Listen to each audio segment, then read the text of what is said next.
It could have ended there, this lynching, this stoning, and the motive, blasphemy. He'd been saying things like, before Abraham was, I am.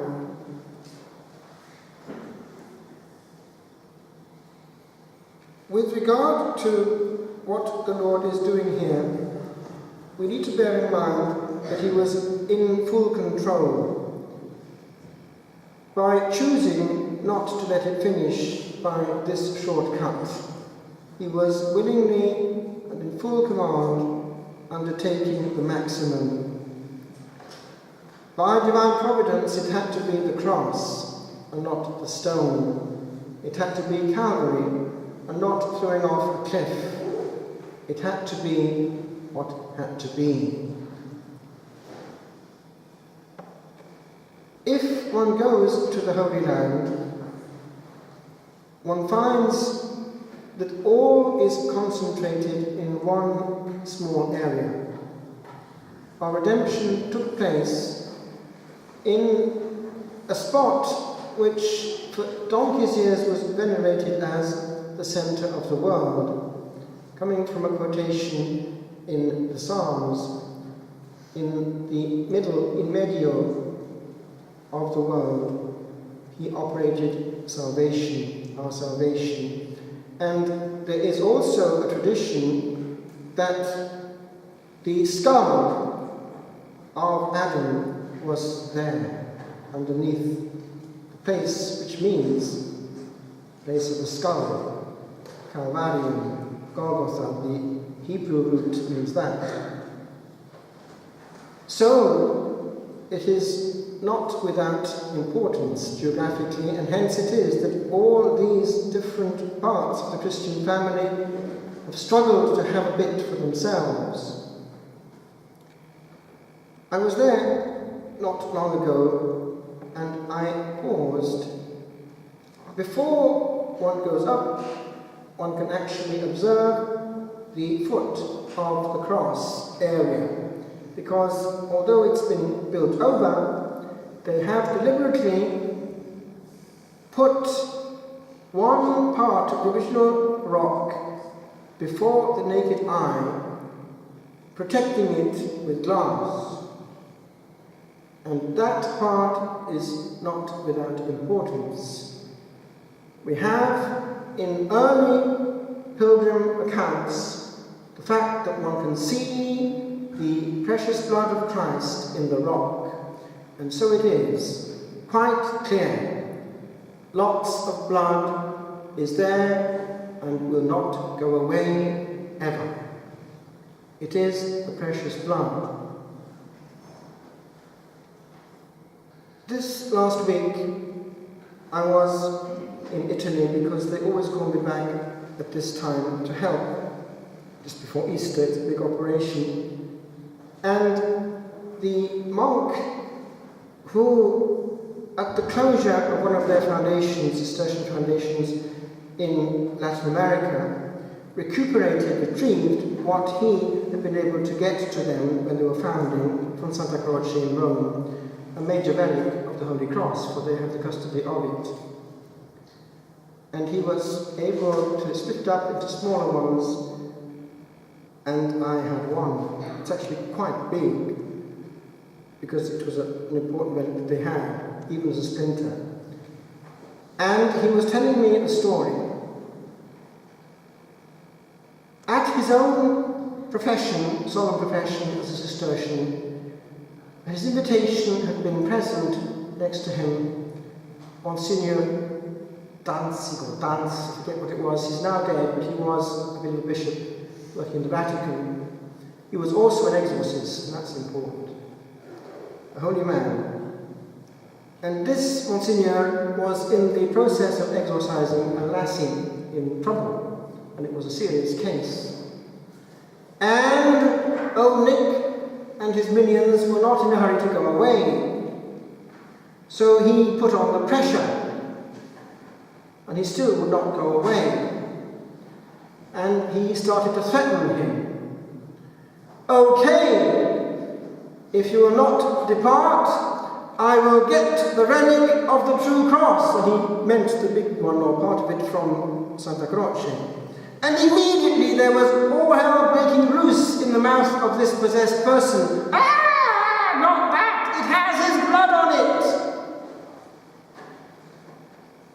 And the comment, of course, was that this relic has been authenticated by the devil and has, therefore, the precious blood which redeemed us on it. Something else also happened.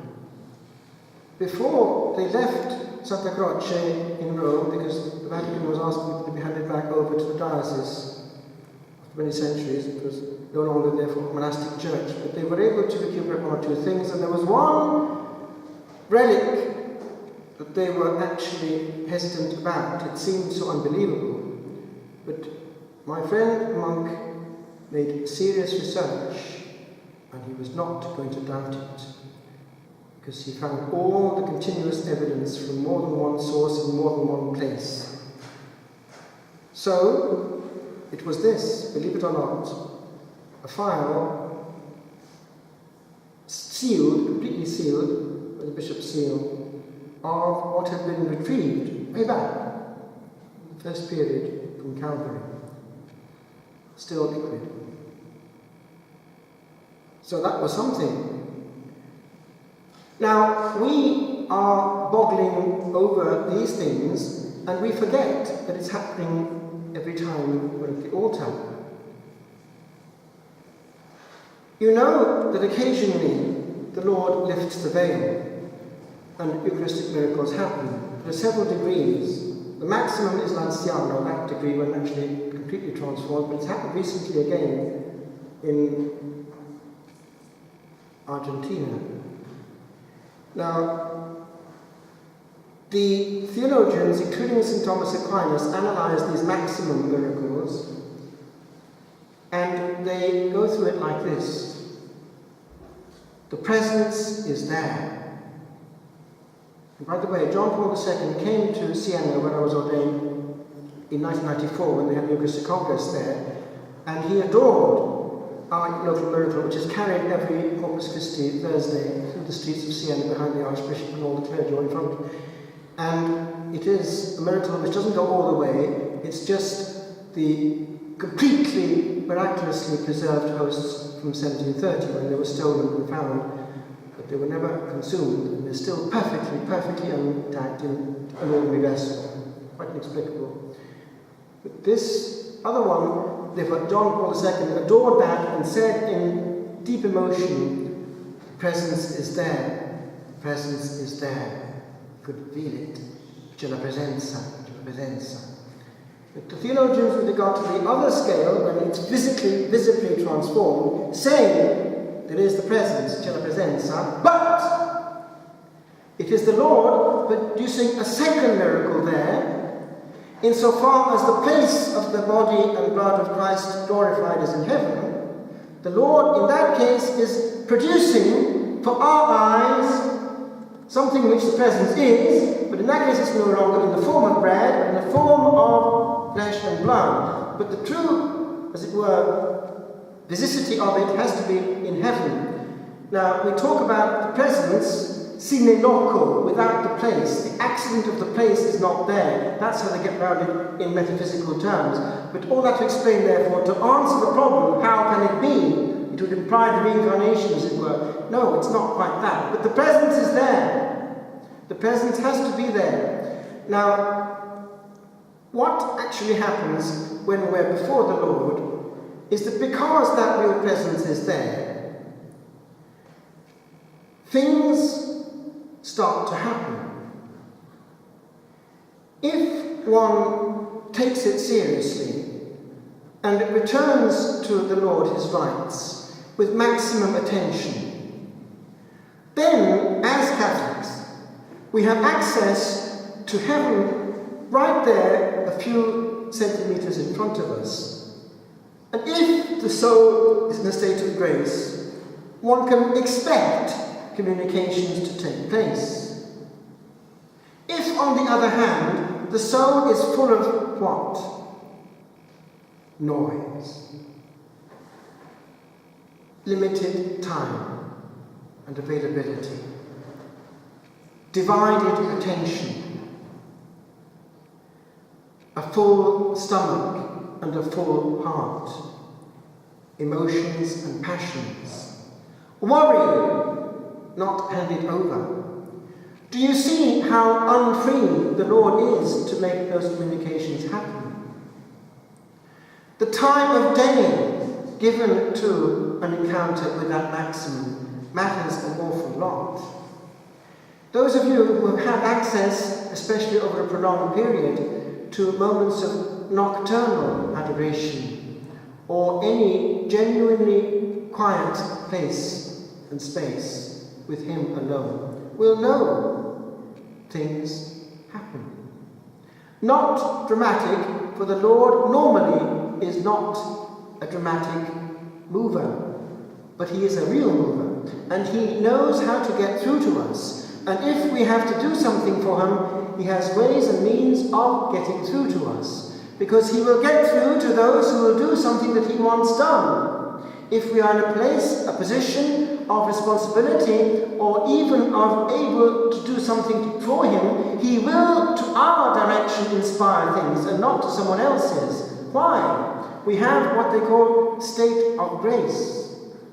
A person in the correct place, in God's name, is protected and has grace of state. That applies to Mammy and Daddy too. They have grace of state. So this element of listening is not without importance, because one can go through one's whole spiritual life not listening. One can kid ourselves that we're doing our bit. We are actually available to Him by being present to Him, but actually we're not really present, because we're in command. We are actually controlling our time. We are filling it with our thing, and it's happening more than we think. It's not enough to be there. One has to be there. Be there. Just awaiting, just attending, just gazing, just recognizing, and ceasing to exist, as it were. Returning to Siena, the Lord Himself, the Eternal Father, in the dialogue with our own St. Catherine, insisted, "Remember, daughter, you are she who is not. I am He who is." And that recognition is the starting point, the handing over, the abdication. "Lord, what wilt thou have me to do?" And that word, said by St. Paul once he was on the floor, blinded, was, as the Lord gave to understand to St. Teresa of Avila, whose picture I think is not so lady, was what gave him greatest glory. The soul that comes to that point of having no will or preference. All it wills is the slightest will of the beloved. And until that happens, we are in control, and the Lord can't reign. So, I want to return just for a minute, because we're going to spend the night in adoration, to what it's about.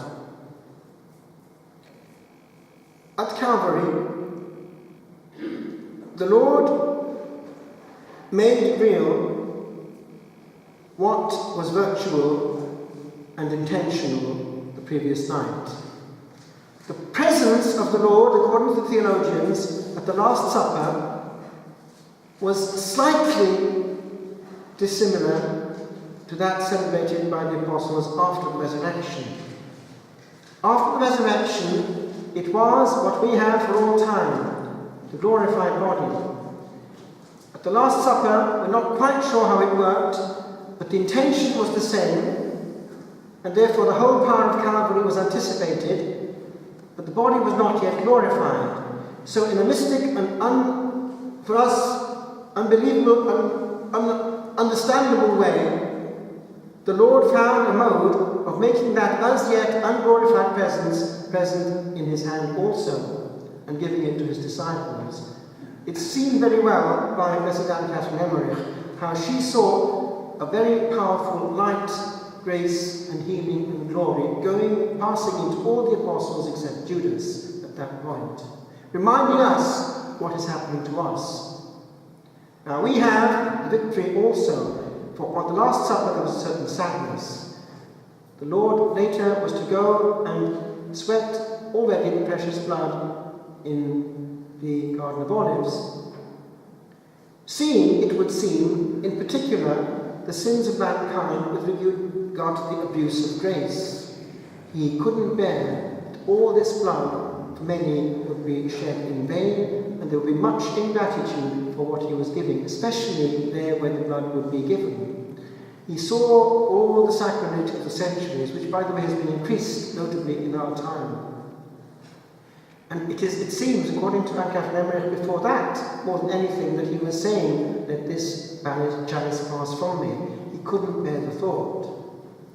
And yet, it was his desire that he have no robots, but only free will. And so, the consequence is that he has no defense but ourselves, but we do not defend him, and so he is hurt. Badly, badly hurt. And one thing which hurts him a lot is the sin of ingratitude, and physical ingratitude at the moment of Holy Communion, when people are distracted and do not make thanksgiving. And she was shown this in the context of Judas, who did receive Holy Communion in a state of sin, and went out, the only one without thanksgiving. He went out like a thief in the night, as we say. And she was shown how that sin of ingratitude, of lack of thanksgiving, hurts greatly the heart of the Saviour. To be borne in mind when we come in retreat, a Eucharistic retreat, to what we are doing and why. We are not just receiving, we are consoling, we are preparing, and doing so in the hours of night when also God is hugely offended by other sins of the nocturnal species. And since we're on that, if you're ever awake at 3 o'clock in the night or woken by your guardian angel, remember there's a reason for it. That's when satanic worship happens and they abuse the Blessed Sacrament. They have their hour of unmercy as we have it at 3 in the afternoon, and things are very bad at 3 at night. You know that the Satanists have to have a certain number of hosts every month. It happens very quietly and secretly, but all the time they're being taken. There are ways and means of getting them. And the devil will not let them get away with a shortcut. They can't go to the sacristy and get it, because he knows full well which are consecrated and which are not. And so they're taking true hosts, and of course, being in the hand helps it greatly. And they're doing horrible, horrible things which one can't speak of in public with the Blessed Sacraments. When you leave it to your imagination, that'll fall short. So that's also matter for nocturnal reparation, my friends. And you know that when these things happen, there's an increase in the power given to Satan, as it were, at least the exercise he has over his minions on earth. They get real power from him. Power to destroy. Power to destroy the enemy for them, which is the Catholic Church, above all. And therefore, things happening, especially there at the crunch, are often of his inspiration. He loves sacrilege. He loves irreverence. He stirs up division and noise. He's a god, as it were, of division. Wherever you see division, disharmony, there Olnick is wagging his tail. So don't play that game either. Now, therefore, as we come to the altar, especially offering it, especially for the holy souls, remember that we have power, good power, over time and, in a sense, eternity. We can save souls. So this night we'll be going into the beyond. I just had messages this very day and yesterday. There was, in the travelling community there, Mammy, very deeply distressed. Her daughter had just committed suicide because, well, tried to commit suicide, put it that way. Her fiancé had already committed suicide and she couldn't live without him. So she had just hung herself now, but she hasn't quite managed it, and she's on a life support machine. I heard today that she was not yet dead. There's fluid on the brain, but the point is, what state she'd be in, I don't know what's going on there, but the point is, all these things are stuff to be thought about when one is making adoration, or even at the altar, because we can have an impact on these people. I was talking actually this morning to somebody who has a friend who has had a radical conversion, a really powerful one, and he had been tempted in prison to commit suicide, and he was hearing the devil's voice. He was actually hearing this guttural voice inviting him to shorten his sentence by doing that. So he realized, this is not just my thought. And the Lord was able to stop him, perhaps for somebody who was praying. But this is all matter. We can change eternity for some people by somehow orientating the force that we have. And at night we can certainly be a beacon of light in a dark, dark world. Think of all that's going to go on now over this weekend in Christian Ireland, where it's becoming dramatically pagan. Satan loves these long nocturnal vigils in his honour, as it were, in the long night discos which stop when the sun is rising. And apparently what goes on now in discos cannot in any way be compatible with Christian life. It's more explicitly, I would say, demonic. So just be aware of that if you have children or grandchildren. It's no harm to warn them. You can't play with a demon and get away with it. So that's all we're carrying with us now. Holy Souls 2, we ask that they in return pray for us, our intentions and our problems. So Gregory the Great saw how many were actually being freed when he elevated the host one time. And that's where the tradition of, in some countries, offering not 1 but 30 masses for a deceased person, what they call Gregorian month, is going from. That he saw at the 30th that freedom was coming. So these celebrations have a huge power. Just finish with one little testimony. It was what I had just after being ordained, a doubt whether I should concentrate or not. I was having it on my own every day. And the answer was indirectly given by something which happened to Medjugorje. We were actually in Medjugorje that year, in 1998 would have been. And there, one of the group had asked if I would celebrate Mass for all his family train right back to Adam. But I said, well, I'm not being celebrated. I can offer it without attention if you like, but I was just one among many at Medjugorje. And what happened? He wasn't at all OTT, he was very normal. Nothing like that ever happened to him. But at the elevation, therefore another priest was elevating, I was concentrating, he saw a huge cloud of souls going like a huge procession up into glory. So he told me that, and I realised, well, that's an answer to my prayer. Even as a concelebrant, it's all happening. There's power there. The only thing is that with concelebration, it's reduced to one moment in time. So that in a sense, you see, this is not quite the same as we've got all over the world, lots more celebrations. There's a certain problem there, but however, it's fully applied. So I just finished. When we're here, somehow that moment is the moment when time does not exist. Those who are on the beyond, that other dimension, as soon as they've got there, cease to think in terms of time. As those who are down under, who lose their souls, they're stuck in time. That was actually said by the devil one time in the exorcism. What is hell? It is now, and now forever stuck. It was in Italian, it's really more powerful in Italian. But that's what it is. So on the other side, the soul of whom I translated this manuscript from Purgatory, she was there in glory. No, she wasn't in glory, she was in the beyond. And she was helping this other nun who was on this side making penance for her to get her out of Purgatory. And this other nun was able to ask some questions. And she asked, what's time, or what's it like, kind of this thing here. And the other one was saying, with regard to time, with regard to this, what is out here, it's just another dimension. You can't understand it until you got here. It's just completely other. But anyone who has had any kind of experience there in the beyond will come back, will tell you the same thing. It just doesn't enter into the equation. What does is whether one is safe or not. Because if it's purgatory, it's only purgatory, now I'll get out. But the other thing, that's the big difference. It is just no hope. And remember, every suicide, the devil is trying to get them so that they can get there. Because it's a bad way to finish life and start eternity without prayer, without obedience to the will of God. It's a final act of refusal. But of course, there's diminution of responsibility. But still, it's an epidemic suicide right now, and it's a chain effect. remember all that, we can stop these suicides by our prayer at night. We have an impact over the world.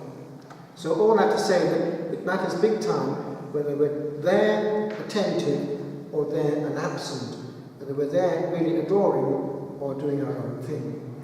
We can actually change eternity by present to Him applying the power that we have in our hands, given of course by the Son of God Himself in that upper room.